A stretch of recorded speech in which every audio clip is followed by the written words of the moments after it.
Margar kirkjur halda guðsþjónustur alla sunnudaga. Hins vegar eru engin orð Guðs í Biblíunni sem fyrirskipa okkur að halda sunnudaginn sem tilbeiðsludag. Jafnvel rómversk-kaþólska kirkjan sem heldur sunnudagsguðsþjónustu viðurkennir þessa staðreynd.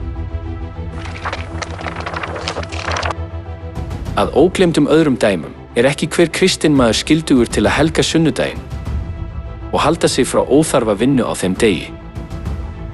Er ekki hlýðni við þetta lögmál meðal mikilvægustu helgu skyldna okkar, en þú getur lesið Biblíuna frá fyrstu Mósebók til Opinberunarbókarinnar og þú munt ekki finna eina línu sem heimilar helgun sunnudagsins. Ritningin krefst trúarlegrar hátíðarhalda á laugardaginn, degi sem við helgum aldrei. Ég hef lesið Biblíuna frá fyrsta versi fyrstu Mósebókar til síðasta vers Opinberunarbókarinnar og hef ekki fundið neina tilvísun í skylduna að helga sunnudaginn. Dagurinn sem nefndur í Biblíunni er ekki sunnudagur, fyrsti dagur vikunar, heldur laugardagur, síðasti dagur vikunar. Þannig viðurkenna jafnvel þeir sem halda sunnudag sem tilbeiðsludag sinn að hvíldardagurinn sem Guð hefur fyrirskipað er laugardagurinn og að sunnudagstilbeiðslan sé ekki að finna í Biblíunni. Reyndar inniheldur Biblíunni aðeins boðorðið að halda hvíldardaginn, sjöunda daginn.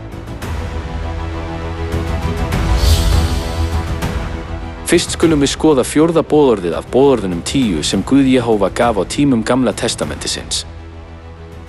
Minnstu þess að halda hvíldardaginn heilagan. Þú skalt vinna 6 daga og sinna öllum verkum þínum. En 7. dagurinn er hvíldardagur Drottins, Guðs þíns. Guð bauð að vinna mætti í 6 daga, en 7. dagurinn, hvíldardagurinn, skyldi haldinn heilagur þar sem hann er hvíldardagur Guðs. Með öðrum orðum, hann bauð okkur ekki að halda fyrsta dag vikunar, sunnudag. Þess vegna er sá dagur sem við verðum að halda heilagan í hlýðni við orð Guðs hvíldardagurinn, 7. dagurinn, sem er laugardagur. Jafnvel á tímum Nýja testamentisins kenndi Jesús, Guð sem kom í holdinu, að hinir heilugu yrðu að halda hvíldardaginn allt til enda veraldar.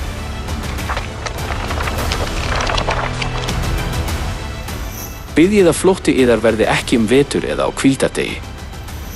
Þá verður svo mikla þrenging sem enginn hefur þvílík verið frá upphafi heims allt til þessa og verður aldrei framar.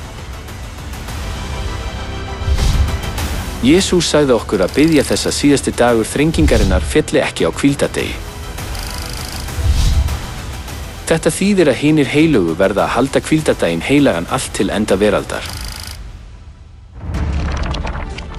Þannig er það skráð bæði í Gamla testamentinu og Nýja testamentinu að Guð hafi aðeins boðið okkur að halda hvíldardaginn.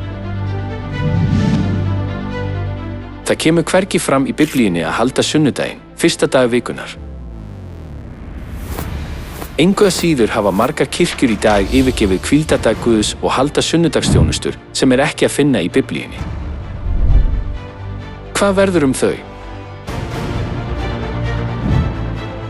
Ég, Jóhannes, votta fyrir hverjum þeim manni sem heyrir spádómsorð þessara bókar að leggi nokkur við þau mun Guð á hann leggja þær plágur sem er ritað í þessari bók og taki nokkur burt nokkuð af orðum spádómsbókar þessarar.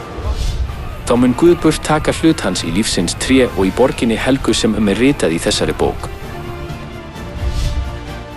Ef við bætum einhverju öðru við orð Guðs sem ritað í Biblíunni, munum við fá plágur. Ef við víkjum frá orði Guðs, þá getur mér ekki komist inn í lífsins tré og hina helguborg sem er hið eilífa himnaríki. Samkvæmt orðum Biblíunnar munu slíkir menn ekki komast inn í himnaríki, heldur munu þeir fá plágur.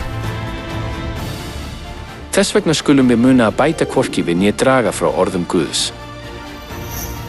Vinsamlegast haldi 7. daginn hvíldardaginn á laugardaginn sem Guð bauð okkur að halda og meðtaki fyrirheitnu blessanirnar.